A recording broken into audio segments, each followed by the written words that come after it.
रेकोडेक मंसूबे का तारीखी मुआहिदा लंदन में तय पा गया।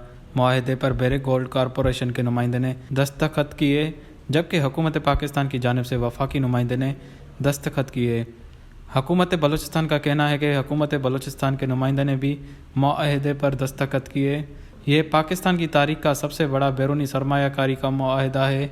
हुकूमत बलूचिस्तान का कहना है कि रेकोडेक मुआहिदे के तहत मजमूई तौर पर $8 अरब की सरमायाकारी होगी।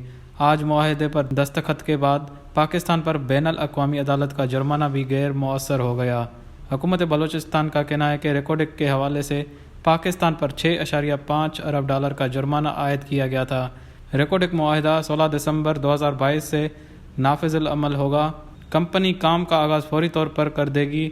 ज़राए का कहना है कि वफाकी हुकूमत ने 15 दिसंबर को बेरिक गोल्ड के साथ मुआहिदे पर दस्तखत का ऐलान किया था। रेकोडेक मंसूबा बलूचिस्तान के ज़िले चागी में सोना और तांबा निकालने का मंसूबा है। रेकोडेक मंसूबे में 50% हिस्सा बेरिक गोल्ड कॉरपोरेशन का होगा। रेकोडेक मंसूबे में वफाक का 25 और बलूचिस्तान का 25% हिस्सा होगा। वश न्यूज़, कराची।